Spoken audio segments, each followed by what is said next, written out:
On March 18th, 2026, we have a new moon in Pisces, and it's extra significant. It has so many cool little details to it. I can't wait to tell you all about it. But one of the main ones is that it's the first lunation after the eclipses. So technically, it closes that eclipse portal, which also ends the period where the nodes are going to be ruled by Virgo and Pisces. And you're like, wait a minute, Lindsay, wait a minute. Don't we have an eclipse in Pisces in August? And don't we have one in Virgo in 2027? Yes, we do. They are going to be eclipses in Virgo and Pisces still, but the nodes will have moved into Leo and Aquarius. So that changes the whole energy, changes the whole shebang. Virgo and Pisces are done after this. They're not in charge anymore of the karmic movement and the karmic lessons that we're going through, that 18-month period. We're done with that. So it'll be a leftover and a recall, basically, those other two eclipses. So there's so much this new moon that's going to be really interesting to talk about. And I have a story I can't wait to tell you. But before I do, I want to share something really special with you. I've been feeling this draw, this deep need for community, for real people, for communication and conversation. I've been doing so many readings lately, lots of natal chart readings for my clients, and I feel like that's a common theme that's coming through. A lot of people are feeling the same thing. We're craving more authentic contact. We want deep conversations. We want our alliances. We want our people. We want to find hope and love despite this thick atmosphere of confusion and uncertainty and distractions. Oh, aiming our attention somewhere else is so super powerful. And there's lots of yuck being revealed, right? There's lots of yuck. I'd say Pluto has its work cut out. He's got plenty of bones to chew on in Aquarius, as the underside of our humanitarian dream is being dismantled as we speak. We're being shown what it's actually been feeding on for quite a long time. These are revelations that have never been shown to anybody, and it's happening now. It's literally unbelievable. But when we have these things, it has to shock us out of these systems. It has to be extreme in order to shock us out and change our paradigm of what we understand of these social hierarchies, what they're being fueled by, and understanding where we need to aim, which is way more to our sovereignty, but also to our collectives of people that we can see, that we can speak to, that we can grow with. This is so important. So if you've been feeling this as well, you're not alone. I've been contemplating it a lot. And then kind of out of the blue, Dalissa Hocking, she has a YouTube channel called Spirit and Spark. She reached out to me for an opportunity to partner with her and two other teachers about exactly these topics. I'm like, oh, okay, well that's cool. That aligns, and it's kind of moving into this idea of support and community. So I said, yes, I would like to be part of this community experience.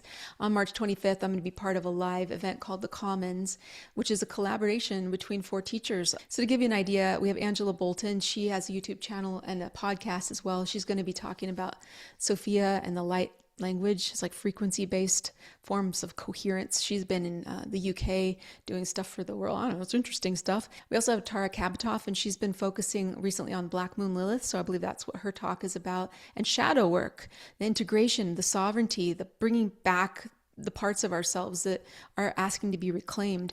And then my part of the panel is I'm thinking, oh, shadow and light. That's exactly aligned with astrology. It's the whole entire story of astrology. It's based on shadow and light. And the planetary timing is going to reveal those rhythms. So instead of just saying, oh, here's my shadow, here's my light, like there's always something that's kind of churning and moving. And I see it as a spiral of the rhythm of our life over time. Astrology shows us these patterns. It's a contemplation on the dance between shadow and light and how to process that through the symbolic cycles of astrology and how to make it practical for growth and learning. And so then Dalissa is going to lead after that, and she's going to lead a guided activation. So this event takes place on Zoom. It's on March 25th, and there's going to be a replay available. The ticket's $22, and it's really great value because everybody who attends gets free goodies from each of the presenters. And then during the event, each of us is also giving a premium product to be raffled off. So I'm giving a free natal chart reading for 1 hour, and the other gals are giving equally cool things. So if that sounds interesting to you, the link is in the description below, and I hope to see you there at the Commons. Okay, so now let's get into this new moon. I have a lot to say about it. It's happening, first of all, at a very significant degree. It's at 28 degrees 27 Pisces, and this is the 29th degree of Pisces. It's the next to the last degree of the entire zodiac. And you might be remembering, there's been a lot of stuff going on at the end of those degrees of Pisces, significantly Saturn and Neptune hanging out there, reversing back and forth, and then coming to their conjunction just a few degrees away at zero Aries. It's the beginning, it's this threshold thing. And this new moon happens to be just a few degrees away from this Saturn-Neptune thing, which is brand new tenants in the house, and occurs at the beginning of this astrological new year, because 2 days after the new moon, it's the spring equinox. Sun enters Aries. Why is that significant? It's basically what all of astrology is based on. It's really the true beginning of the new year. And there's a lot of things to contemplate here, because the new moon is foreseeing the future. And the Pisces new moon with the North Node, right, traveling through there, indicates that there's endings and beginnings processing at the same time. So this is actually, I feel like this is really a turning point. Well, I'll explain more, but let me tell you about this article I was reading by Amanda. Her Substack is Soul Healing Astrology, and this little part really stood out to me. She said, "We are planting seeds in water, and water doesn't reveal what's growing on command. It asks for patience, for faith, for the willingness to let things unfold in their own divine timing." So that concept, or that idea of planting seeds in water, because Pisces is a water sign, made me think of something very practical that's happening in my life right now. I've been really excited about growing things in my garden. And this relates back to that spiral thing, because I go through this pattern that I've noticed after my age, I'm 47. So over the years, I've noticed that there's a pattern that activates. And sometimes I get crazy obsessive about being outside and being with plants. And then there are years where I have absolutely no interest in the topic whatsoever. So spiral. Right now, I'm definitely in a plant period, and I've been stocking up on seeds. I've been planting my garden. I've been going out and enjoying just weeding, putting my hands in the dirt, looking at the clouds, feeling the breeze, the sun. I don't know. It's just been so beautiful. And over the years, I've been a really practical gardener, very practical, very Virgo. Is it useful? Can you eat it? Yes, good. I'll put my energy into growing it. I was not usually ever into flowers or anything like that. But this time on my spiral, this garden period is a little bit different, because I'm really still focused on growing food and practicality, but I also want to grow food for the eyes. I want to grow food for birds and pollinators, because obviously it's practical. Hello. Birds help, and so do pollinators. They help the plants grow. One of the plants I'm excited to grow is called a Beaujolais sweet pea. It's a gorgeous, deep wine, burgundy color flower. It grows up a trellis, smells incredible. And I was looking at the instructions for germination, and special instructions. It said, soak the seeds in water from 12 to 24 hours or nick the seed coating before sowing. And the reason to do that is because the seed is really, really hard. It's an outer seed coat. And so when you either nick it or you soak it for 24 hours, it softens it.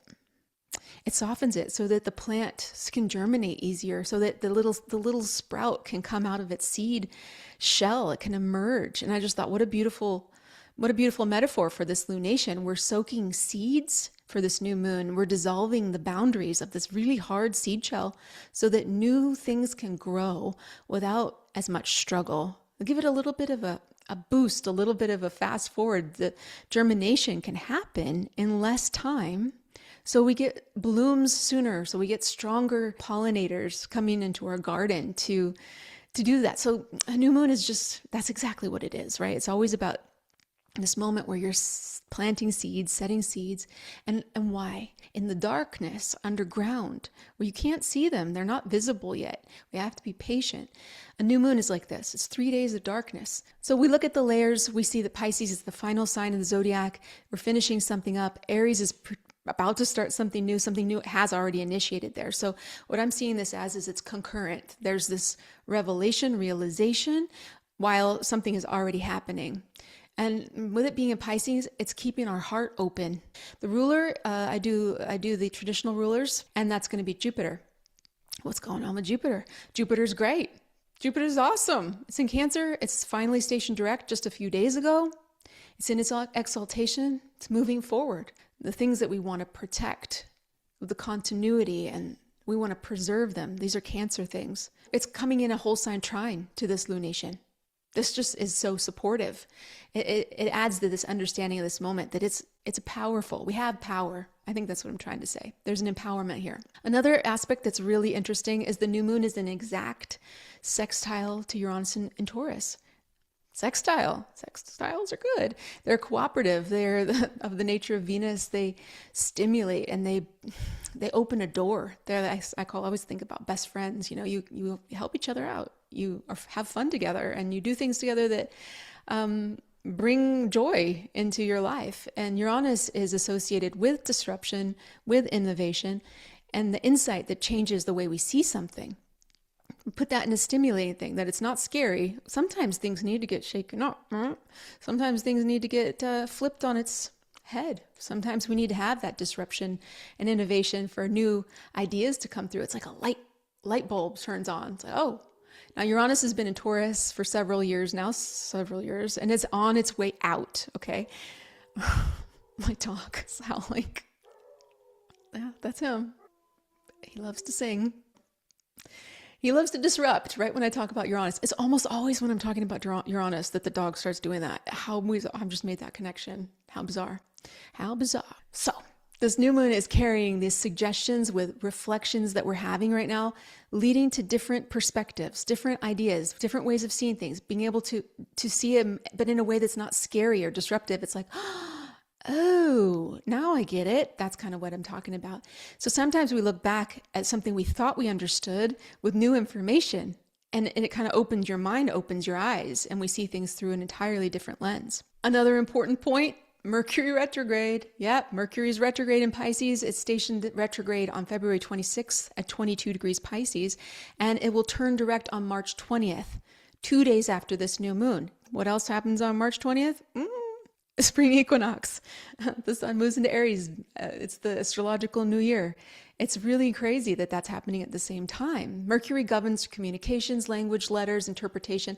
And Mercury retrograde in Pisces, well, if you look at the dignity scheme, it's a tough one for Mercury. In Pisces, it's in its detriment and its depression. Okay, just doubled up. No, it doesn't mean that Mercury in Pisces is bad. On the contrary, it's one of my favorite things, but it's just difficult for Mercury, which if you think about it being in Virgo, doubling up in its dignity, that's the most pure version, I believe, of Mercury that there is a Virgo style. It's like, okay, just no feelings about things. Let's just get things in order. We're going to be able to remove this or that. And in Pisces, it's just the opposite. It's like, ooh, there's all sorts of information here. And how do we make it make sense? And so it's poetic. It's dreamy. It's diffuse.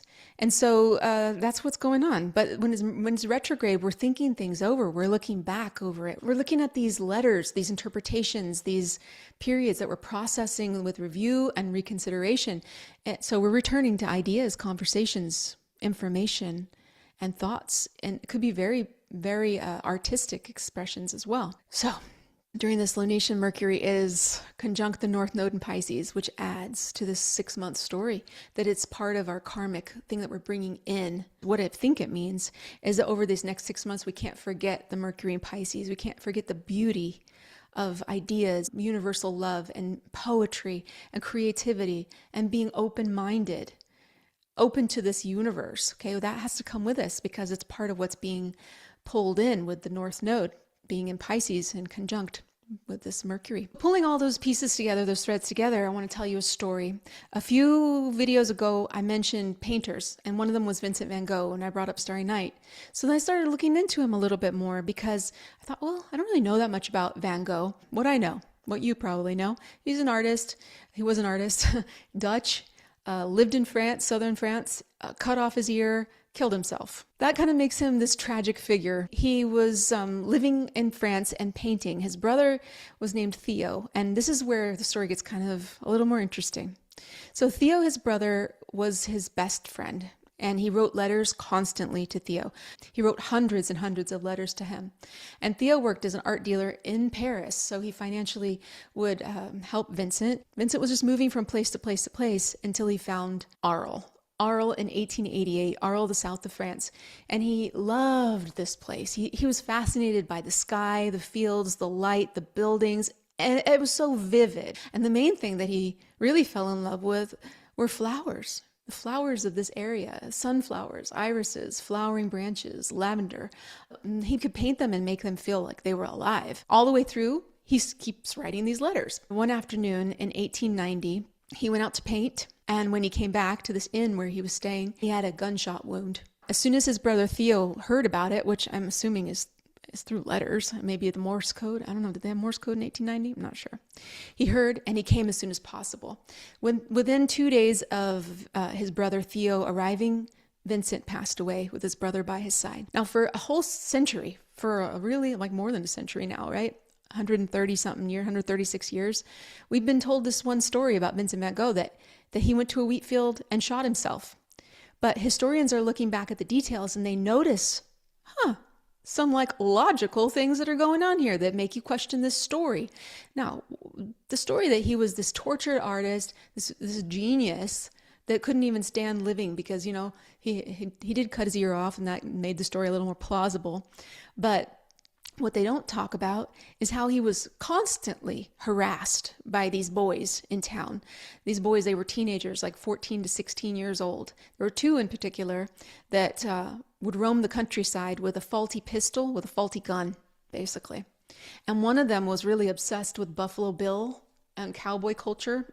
He had seen the traveling show of Buffalo Bill, and he would dress up like a cowboy and play the part and act out these fantasies. And he really did not like Vincent van Gogh, who just was a bully on this poor dude who was just trying to paint. So when you look at the wound, what are the facts? What are the facts? One of them is the angle of the wound, the angle of this bullet. It's almost impossible for him to have done this with a self-inflicted shot. Number two, there was no gunpowder burns on his hand. None whatsoever. And the guns in those days you would have. If you had shot the gun in this angle, it would have had some sort of residue on the hand from the gunpowder. Number three, the gun was never found, never recovered. And where would Vincent van Gogh even have a gun? Why would he bring all of his painting stuff out to a wheat field? He even had a letter in his pocket that he was going to send to Theo that day. Actually, he was actually quite optimistic, if I remember the story correctly. Things were looking up. And then that happened. This part of the story, thinking about what happened, he never mentioned these boys. Potentially, he thought, well, if I say anything, their lives will be ruined too, and I'm already going to go. But the people in the town remember these boys teasing him constantly, chasing after him. And even one boy continued to be hostile towards Van Gogh after his death. When you look at his letters, when you look at his medical reports, when you look at the witness accounts, when you look at all these generations that said the same thing over and over because it served the story, the myth of this tortured genius that just couldn't stand living anymore. It's not what happened. Right after he died, interesting, all the value of his products and his creativity went straight through the roof. This tragic figure of Vincent van Gogh as a crazy guy or whatever, isolated genius. He lost the humanity of it, lost this gift, even though those kids didn't deserve it. In my opinion, I'm not as forgiving as Vincent van Gogh. I'm like, they should have been told on. For me, it makes Vincent van Gogh more colorful. It makes his letters more interesting. It makes it oriented to something that's higher and higher purpose. Now, the story stays the same. He still passes away. But the understanding and maybe looking at the evidence and thinking about it again with a different lens. It's just like soaking the seeds in water. You know, maybe his whole story's been soaking in water for 130 years. And maybe it's time for something to bloom about him that's different than this same old story that's been not fully true. Now let's look at the Sabian symbol. You know, I love looking at the Sabian symbol for the new moons, and I've been guided more towards the Dane Rudhyar more original version, so I'm going to be using that today. This is phase 359, Pisces 29, light breaking into many colors through a prism. How perfect. I mean, wow. The keynote, the analytical power of the mind necessary for the formulation of life processes in their many aspects. Analyze, thinking things ourselves, figuring things out ourselves in our mind to formulate the aspects of how there's so many different aspects to things. We can't be sure anymore about anything that's told to us. We need to come and process it through our own prism and then break out the parts and then put them back together again. That's really interesting. Cycles of existence begin in unity and end in what I've called multi-unity. At the stage of consummation, the many individual differences are totaled. They constitute a sum. This is the dream. This is the Aquarian dream. I mean, I have it deep inside of my heart. I'm Aquarius moon. I know what it is. The dream is that everybody does their best as an individual, express, learn, do the things that you like, and take care of yourself. Be responsible for yourself. And yeah, we might need to make a few sacrifices here and there for the betterment of the collective. But when we all take care of our own gardens, we can plant all kinds of different gardens. And then the world is a beautiful place because there's all this fecundity and growth and abundance because we're all we're doing our part. Anyway, this is what he says. Within that sum, a unified total, the inevitability of the future processes of differentiation is implied because every cycle leaves a mass of waste products slowly returning to the unconscious state of chemical matter, of humus. That soil is not dirt, it's humus. Humus is a living earth. And why is it living? Because something has died into it. There's a waste product, and the waste product is not waste. It's something that's used for future growth. So this aligns, right, with this Pisces Aries thing, that something has died, something is dying, but we take part of it with us because it seeds and fruits later. It's part of what gives the fertilization to the earth so that something new can grow, and thinking about the seed soaking in water and grow more easily in healthy soil when it's been primed, when it's been soaked. What the symbol tells us is that unity will always break again into multiplicity. The prism is always there. There's no absolute unity. If anything could be called absolute, it's the relationship between the one and the many. This is the realm of duality, okay? We are on planet Earth. There will always be duality. There is a one unity. It's not here. It's not here necessarily because this is a prismatic space where everything is broken into, like think about the 7 colors of the rainbow, 7 planets, the 7 spheres, the seven chakras. I mean, all of it goes through this patterning. It goes through this patterning that we have to align ourselves back with 7 things before we can see that it's all one. The most beautiful and seemingly everlasting experience of unity will in time be superseded by the need to attend to a multiplicity of details. Existence implies differentiation. Thank you for being here with me on this video. I hope it was interesting. I hope it was helpful. It was very Mercury and Pisces, and I find that that's a beautiful place to be. Anyway, I like you just the way you are. I look forward to seeing you hopefully at the Commons. The information's in the description below. And if not there, then I will see you next time. I'll talk to you soon.